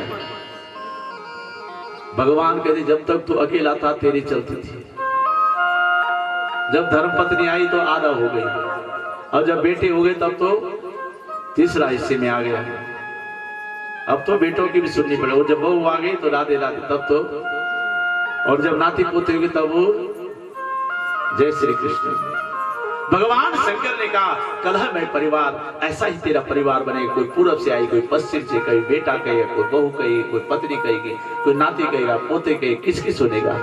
किसका निर्णय लेगा? और एकदम बोलने लग जाएगा तो परिवार बिखर जाएगा। तो भगवान शंकर ने क्या कहा, क्या शिक्षा दी? य नमस्तके के सब पाद तीर्थम। भगवान शंकर ने अपने मस्तक को सबसे पहले शीतल किया। शिक्षा दी मानव के जीवन में तो परिवार का मुखिया बन रहा है, सबसे पहले अब तेरे अंदर शीतलता आनी चाहिए। आज तक तू क्रोध कर रहा था तो कोई बात नहीं, अकेला था, 2 थे, धर्मपत्नी के साथ क्रोध करता था, कोई बात नहीं। पर अब तो परिवार बढ़ने लग गया, पुत्र वधू आने लगी, अब तुझे अब शीतलता होनी है तेरे में। परिवार का मुखिया है तू, और परिवार का मुखिया जब शीतल होगा तो परिवार बहुत अच्छा चलेगा। और परिवार के मुखिया के वही भाव क्रोध है तो 2 मिनट बेटा बोलेगा मैं नहीं रहता हूं आपके साथ, आपका क्रोध हमसे सहन नहीं होता है, आप बोलते रहते हो, बबड़ाते रहते हो। पत्नी भी कहा लिखा है शास्त्र में। भर्तृहरि जी अपना ज्ञान शतक में बहुत अच्छी बात लिखते हैं। देख मनुष्य, और जब वृद्ध अवस्था, किसी भगवान ने भी कोई वृद्ध अवस्था धारण किया है? वृद्ध अवस्था तो बड़ी जटिल होती है, काटना ही मुश्किल होता है। 60 वर्ष तक तो शास्त्र ने कहा है लड़के की शादी करनी, लड़के की शादी करनी, इसमें हम जीवन को व्यतीत करते हैं। लेकिन जब ये संपूर्ण हो जाता है अब क्या करोगे? अब तो सब पराधीन, सब बने उसी को पाए, शरीर भी पराधीन हो जाता है। भर्तृहरि जी अपने ज्ञान शतक में लिखते हैं गात्रमो संकुचितम गतिर्विगलिता भ्रष्टा च दंतावली दृष्टि नश्यति वरदते बधिरता वक्त्रं च लालायते वाक्यं नैव शृणोति बान्धवजना पत्नी न शुश्रूषते हा कष्टं जरया विभूति पुरुषो पुत्रो अवज्ञायते। धर्मांगनी कब तक साथ देती है? मैंने कहा शास्त्र कहता है, भर्तृहरि जी कहते धर्म पत्नी तभी तक साथ देती है जब तक बेटे का विवाह नहीं किया। बेटे का विवाह हुआ और पत्नी ने साथ बेटे का शुरू कर दिया। बोलना शुरू करोगे तो पक्ष कहां जाएगा? राधे राधे। अपने बेटे का पक्ष लेगी कि पति का पक्ष लेगी? पहले राधे राधे ढल जाएगी। शास्त्र कहता है गात्रहो संकुचितम गतिर्विगलिता भ्रष्टाचारंतावली। अरे तेरी वृद्ध अवस्था आ गई है और अभी तू भगवान को नहीं भज रहा है। सब कुछ समझ रहा है, सब कुछ देख रहा है, इतना तक कि बेटे काम भी कर रहे हैं और यदि कुछ बीच में बोल भी पड़ेगा ना तो भर्तृहरि जी कहते हैं पत्नी न शुश्रूषते। पत्नी अब तुम्हारी बात को नहीं सुनेगी। किसकी बात को सुनेगी? बेटे की बात को। पहले ध्यान दे, तेरे बाप बोलता रहता, बोले तो बुढ़े हो गए, अब बबड़ाते रहते हैं, बेटा तू कर ले। पत्नी न शुश्रूषते हा कष्टं जरया विभूति पुरुषो पुत्रो अवज्ञायते। यही रूप रहेगा तो धीरे धीरे तेरी अवज्ञा होने लग जाएगी। न बेटा समझेगा सब कुछ तो क्या हो गया, सब परिवार के हाथ में चलेगा। धर्म पत्नी भी साथ दे रही है तो अपने बेटे की तरफ ज्यादा झुक रही है, अवज्ञायते है। इसलिए भगवान शंकर ने शिक्षा दी, देख अब तेरी जब वृद्ध अवस्था हो गई है तो इसको ग्रहण कर, इसको शांत ला, अर्थात विष्णुपदी को धारण कर। या नमस्तके के सब पादती, अर्थात विष्णुपदी को धारण किया। और तब भगवान शंकर क्या? शिवं महाभागवतं नमामि। वही भागवत का परम श्रोता कौन है? भगवान शंकर। और हम कहते हैं हमने भागवत बहुत सुनती है, अर्थात भगवान शंकर के जैसे श्रोता बनो, भगवान शंकर के जैसे भागवतम बन जाओ। जब हम भगवान शंकर के जैसे भागवतम बन गए तो जीवन हमारी जो वृद्ध अवस्था होगी ना वो बहुत अच्छी में कटेगी। और यदि दूसरा रूप होगा तो परमात्मा कहते फिर तो यदि इसमें कंट्रोल नहीं किया, गात्रम संकुचितम गतिर्विगलिता, सब कुछ स्वाद सब छोड़ दो, दांत नहीं हो फिर भी कह रहे कि मैं तो खा लेता तो कितना अच्छा था, स्वाद अभी गया नहीं तो फिर सुख जीवन का मिलेगा। जैसा एक राजा था ना, राजा के यहाँ एक बड़ा राजा ने सोचा आज पितृ कार्य है, जरा किसी महात्मा को बुला दूं, ब्राह्मण भोजन कराऊं। संत को बुलाया भोजन के लिए, और जब भोजन के लिए मंत्री से कहा भाई पाक शास्त्री से कहा ऐसे ऐसे भोजन बनाना कि आज मेरे पिता का श्राद्ध है। अच्छे से अच्छे भोजन परोसा गया, बढ़िया से भोजन परोसा। और जब भोजन परोसा तो साधु जब भोजन करने बैठा तो उसने इस कटोरी को ऐसा डाला, इस कटोरी को ऐसा डाला, इस कटोरी, कितने प्रकार के जो व्यंजन बने होते सबको इकट्ठा कर दिया। अब राजा देखता रहा, राजा ने कहा साधु कैसे भोजन कर रहा है, मैंने तो अनेक प्रकार के व्यंजन बनाए थे अलग अलग स्वाद से। महाराज जी ने जब भोजन कर लिया तो राजा ने कहा महाराज कुछ पूछूं आपसे, बुरा तो नहीं मानोगे? नहीं कहो तो क्या कहना चाहते हो? आपके भोजन को देख के मेरा बड़ा दुख हुआ। महाराज ने कहा क्या दुख हुआ? भोजन तो मैंने किया, मुझे तो स्वाद लगा, मुझे तो अच्छा लगा, पर राजन तुझे क्यों दुख हुआ? महाराज मुझे इसलिए दुख हुआ कि मैंने तो अनेक अनेक प्रकार के व्यंजन बनाए थे, अलग अलग थाली से रूप से परोसे थे ताकि आप अलग अलग का स्वाद ले सके, लेकिन आपने तो सब इकट्ठे डाल दिए तो मुझे वो अच्छा नहीं लगा। महाराज ने कहा बैठ मेरे पास, जीवन का परम सुख तुझे बताता। यदि मैं अलग अलग व्यंजनों का स्वाद लेता तो मुझे मेरी दोष दृष्टि उन व्यंजनों पे चली जाती है। किसी में नमक अधिक होता तो किसी में मिर्च अधिक होती तो किसी में कम होता, तो मैं कहां वहां स्वाद लेता। और जब मैंने एकत्रित कर लिया तो मुझे किसी में दोष दृष्टि नहीं दिखाई दी, मुझे सब व्यंजनों का अच्छा स्वाद लगा।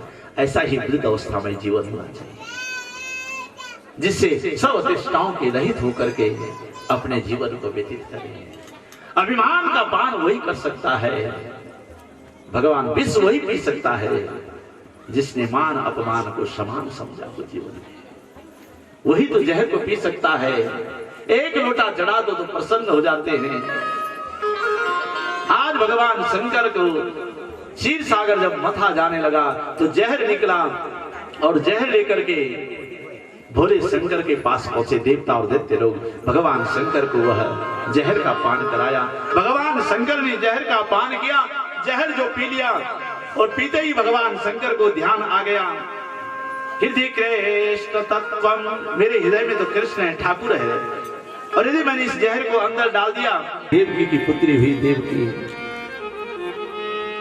इधर भगवान ने पृथ्वी गई, पृथ्वी ने कहा प्रभु मैं पाप के भार से बड़ी दुखी हूं, कुछ करो। भगवान ने कहा चिंता मत करो। सब देवताओं के लिए कहा कि जाओ जाओ ब्रज में यदुवंश में अवतरित हो जाओ। सब देवता लोग यदुकुल में अवतरित हुए। इधर जब देवकी और वसुदेव का विवाह हो रहा था तो भगवान राजा कंस अपनी बहन को विदा कर रहा था, और जब अपनी बहन को विदा करने के लिए कंस चला तो आकाशवाणी हुई, हे कंस, जिस बहन को आज तू विदा कर रहा है उसी के अष्टम गर्भ से तेरी मृत्यु हो गई। इतना आकाश के वचनों को सुनते कंस ने क्या किया, देवकी और वसुदेव को कारागार में बंद कर दिया। नारद जी आए, अब वसुदेव की जो भी संतान हो वो कंस को देने लगे। कंस ने कहा भाई मुझे तो अष्टम गर्भ से डर है ना, मुझे इन गर्भों को क्यों हत्या करनी है। नारद जी आए, देख ये पुष्प की पंखुड़ी है, न जाने अष्टम कौन होगा। अर्थात कंस सोचने लगा अब तो कंस ने देव की वसुदेव को जितनी भी संतान हो सबका वध करने लगा। जैसा ही देवकी का सप्तम गर्भ आया, सातवां गर्भ देवकी के उदर में, आज भगवान ने योग माया को बुलाया और योग माया को आदेश दिया, जा देवकी के सप्तम गर्भ को वसुदेव की जो दूसरी पत्नी है जिसका नाम है रोहिणी, इस सप्तम गर्भ को रोहिणी के उदर में स्थापित करते हैं। योग माया ने भगवान की आज्ञा के द्वारा परमात्मा के वचनों का श्रवण करके उस योगा शक्ति के द्वारा अपने सप्तम गर्भ को देव की सप्तम गर्भ को रोहिणी के गर्भ में स्थापित करते हैं। और इधर भगवान अष्टम गर्भ बन करके आ गए और योग माया से कहा कि जाओ तुम नंद ग्रह यशोदा के उधर से जन्म ले। देवता लोग भगवान की परम स्तुति करने लगे। सत्यम व्रतम सत्यपरम त्रिसत्यम सत्यास्य योनिनीतं च सत्यं सत्यास्य सत्यं मृत सत्यनेत्रं सत्यात्मकं त्वां शरणं प्रपद्ये। हे प्रभु, आप सत्य स्वरूप हैं, आपकी प्रतिज्ञा सत्य, आपने जो कहा था पृथ्वी के लिए।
गए। गोदी में खेलने वाला आज मेरे गोदी में खेले वाला खेलने बिजला आज मेरे कृष्ण आ गए। वो गोदी में खेले नंदलाल, गोदी में खेले ब्रिजलाल, आज मेरे कृष्ण आ गए।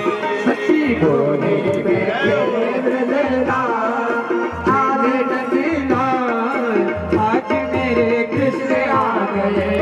वो आज मेरे कृष्ण आ गए। वो आज मेरे कृष्ण आ गए। वो आज मेरे कृष्ण आ गए। वो आज मेरे कृष्ण आ गए। ओ हरने को घूमी का बार, आज मेरे कृष्ण आ गए। हरने को भूमि का बार, भूमि का बार, आज मेरे कृष्ण आ गए। भूमि का बार, आज मेरे कृष्ण हरने को भूमि का बार, आज मेरे कृष्ण आ गए। ओ आज मेरे कृष्ण आ गए। आज मेरे कृष्ण आ गए। वसुदेव जी पहुंचे और वसुदेव जी ने क्या किया, भगवान को नंद के गृह में रखा और वहां से योग माया को लेकर के मथुरा की तरफ चले।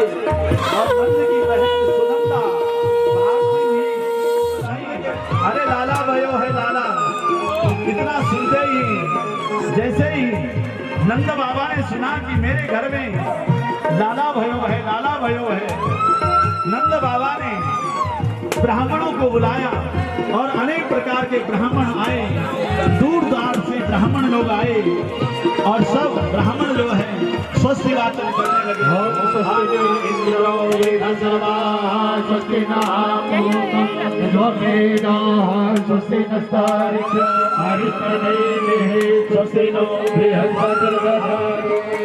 आज मेरे कृष्ण ने आना है, आज मेरे कृष्ण ने गाने गवाओ, नाच दिखाओ, गाने गवाओ, नाच दिखाओ, गाने गवाओ। आज मेरे कृष्ण ने आज मेरे कृष्ण आ गए। आज मेरे प्रभु जी ने आना है। सुखी मनाओ, नाच नचाओ, खुशी मनाओ, नाच नचाओ, ओ खुशी मनाओ, नाच नचाओ, खुशी मनाओ, नाच नचाओ, नाच नचाओ, खुशी नचाओ। खुशी मनाओ, नाच नचाओ। आना है। ओ आज मेरे कृष्ण ने आना है। आज मेरे कृष्ण ने आना है। अब जैसे नंद गृह में भगवान आए, स्वस्ति वाचन आई कोई गोपी माँ लाले आई, कोई गोपी माला ले आई। खुशी मनाओ, नाच नचाओ, खुशी मनाओ, नाच नचाओ। आज मेरे कृष्ण ने आना है। आज मेरे कृष्ण ने आना है। नाच दिखाए, झूला झुलाए, नाच दिखाए, झूला झूलाए, नाच दिखाए। झूला झुलाए, नाच दिखाए। प्रभु जी ने आना है, नाच लगाना है। प्रभु जी ने आना है, नाची न जाना है। खुशी मनाओ, नाच नचाओ, खुशी मनाओ, नाच। मेरे प्रभु जी ने आना है। आज मेरे प्रभु जी ने आना है। नंद यशोदा लाला ले आई, यशोदा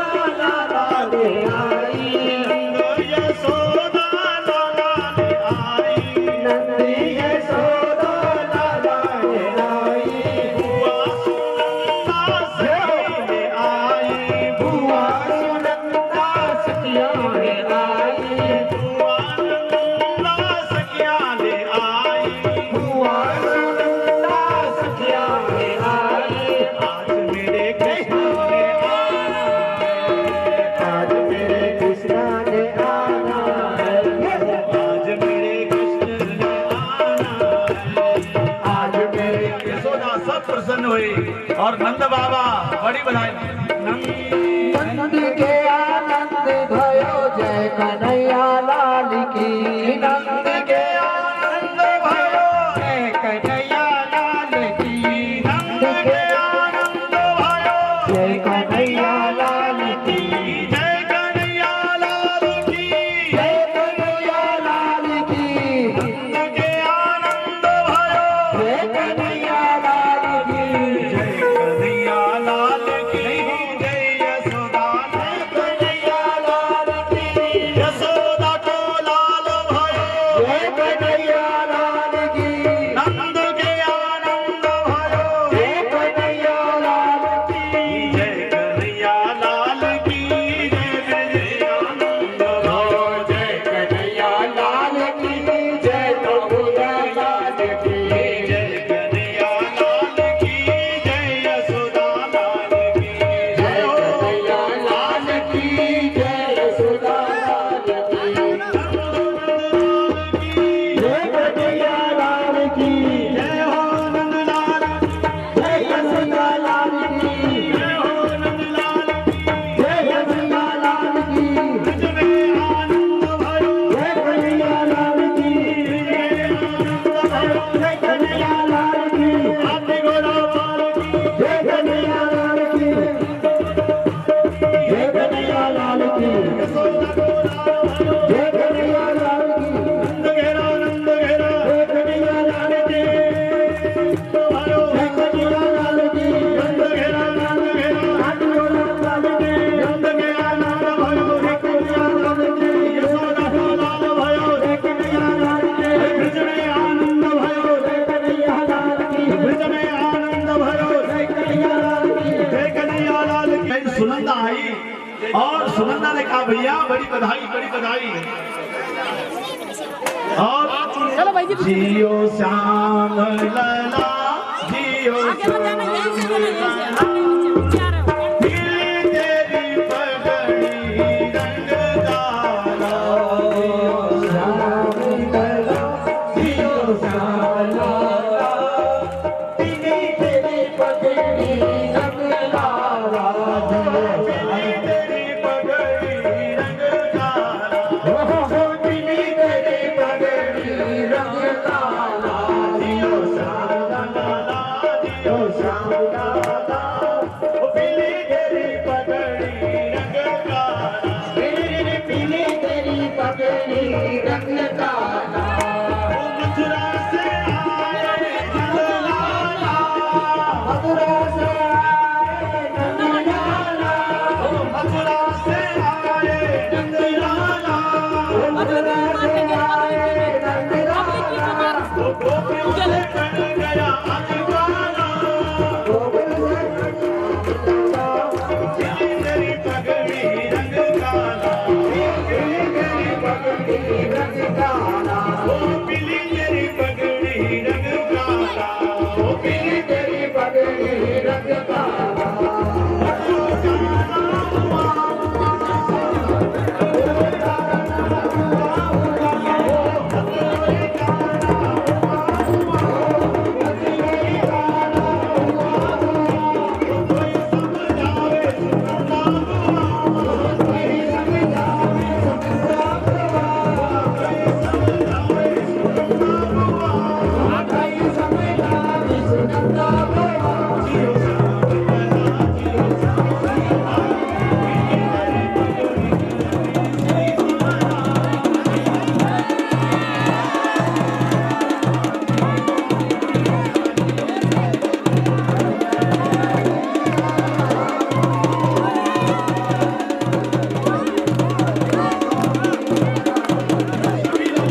तेरी आरती गाऊं मोर मुकुट प्रभु शीश पे सोए मोर मुकुट प्यारी शीश पे सोए यारे बंसी मेरो मन मोह जानी बंसी मेरो मन मोह देखी छवि को मैं बले बल जाऊं सीधा के बिहारी तेरी आरती गाऊं चरणों से निकली गंगा प्यारी चरणों से निकली गंगा प्यारी जिसने सारी दुनिया तारी जिसने सारी दुनिया तारी उन चरणों में मैं दर्शन पाऊं माँ बिहारी तेरी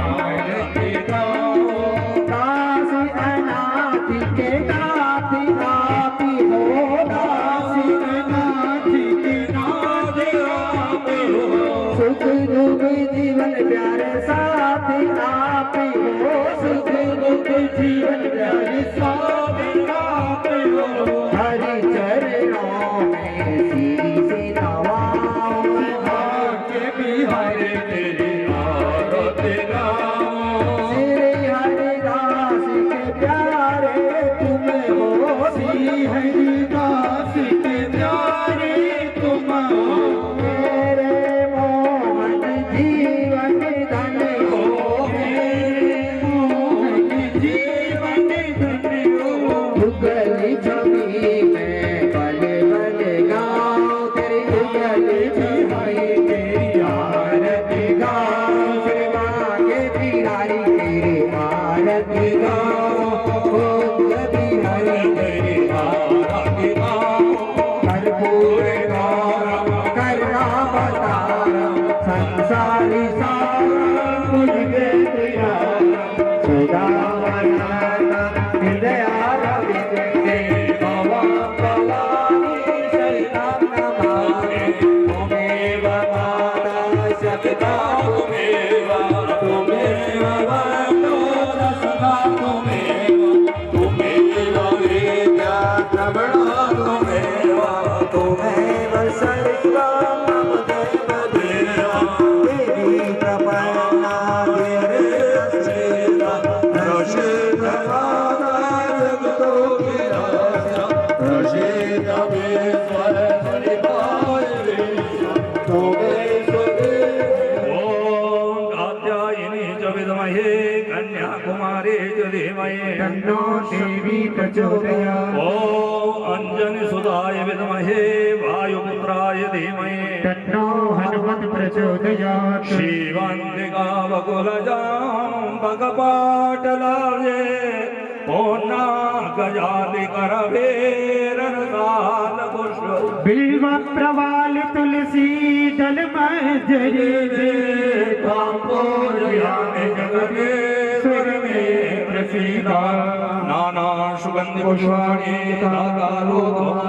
पुष्पांजलिमया दत्तोऽग्र्याणां परमेश्वर दिव्यमन्त्र पुष्पांजलिं समर्पयामि नमस्करोमि यानि कानि च जपा पाणी जन्मांतरकृतानि च तानि सर्वाणि नश्यन्तु प्रदक्षिणां पदे पदे नमः सर्वहितार्थाय जगदाधारे हेतवे साष्टांगोऽयं प्रणामस्ति प्रियत्वे मया कृतम्। लोग ध्यान दें, ग्रामवासी लोग ध्यान दें, जिनकी माखन मिश्री पे यहाँ पर कटोरी आ रखी है, अपने अपने माखन मिश्री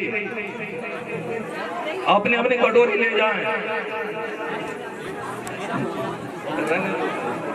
माखन मिश्री वाले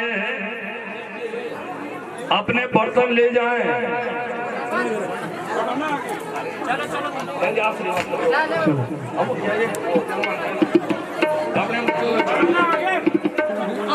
अपने अपने कटोरी दे देना। जब घर जाओगे तो अपने अपने माखन मिश्री वाली कटोरी ले जाना। कृपया ध्यान दें, अपने अपने माखन मिश्री वाली कटोरी ले जाएं। चलिए आरती का दर्शन करें, भोजन पंक्ति पर चले, यथाशीघ्र विलंब न करें। कार्यकर्ता लोग ध्यान दें। भोजन पंक्तिवर चूरमा प्रसाद वितरण करें। यहाँ पर माखन मिश्री वो भी ले जाए।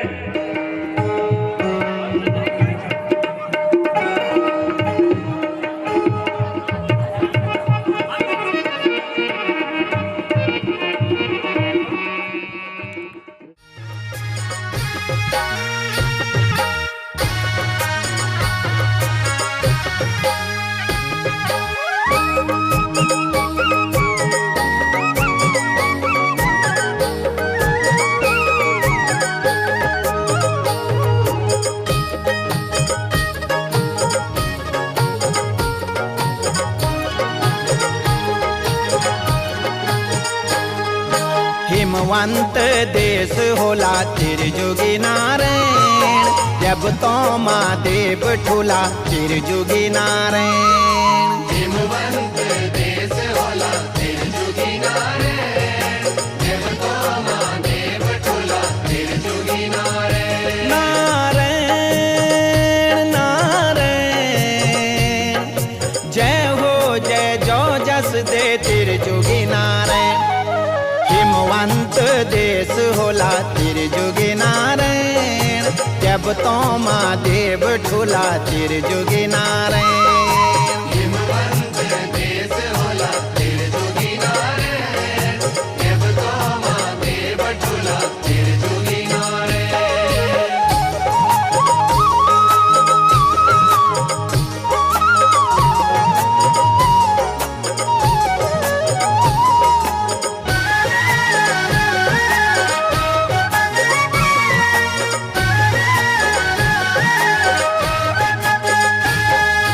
पार्वती को मैत अख, शिव जी को सौर्यास।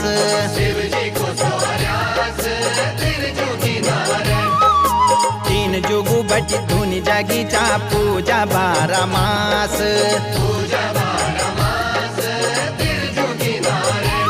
नारायण नारायण जय हो जय जो जस दे त्रिजुगी नारायण।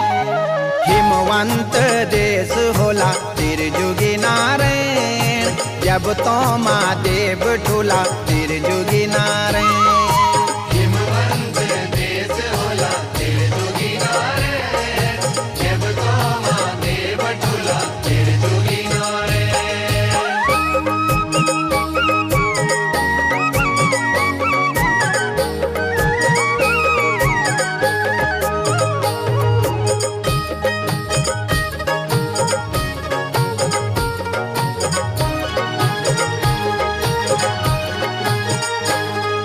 हिमाचल का राजा करदा कन्या को दान।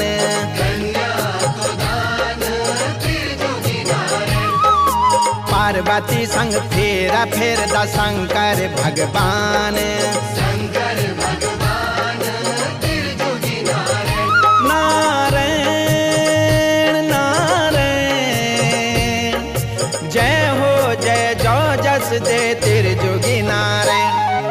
हिमवंत देश होला त्रिजुगी नारायण, जब तो महादेव ठुला त्रिजुगी नारायण। हिमवंत देश होला त्रिजुगी नारायण, जब तो महादेव ठुला त्रिजुगी नारायण।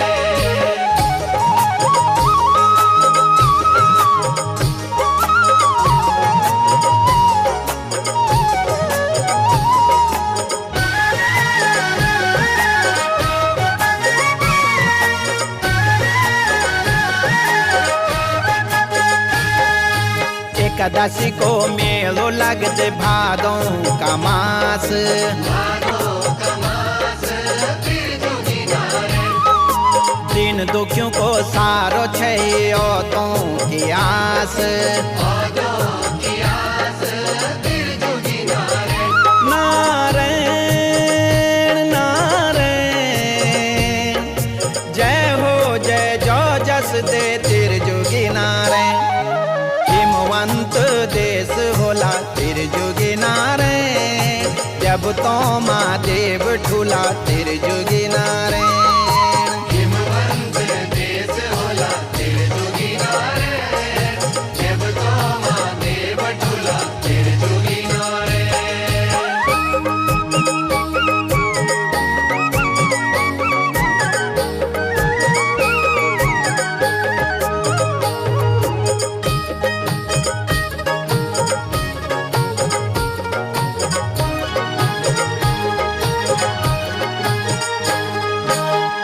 पूरब दिशा मरोंदा वीर क्षेत्रपाल वीर क्षेत्रपाल त्रिजुगी नारायण दिन रात पूजा लांदा सभी बाल गोपाल सभी बाल गोपाल त्रिजुगी नारायण नारायण नारायण जय हो जय जो जस दे त्रिजुगी नारायण हिमवंत देश होला त्रिजुगी नारायण जब तो महादेव ठुला त्रिजुगी नारायण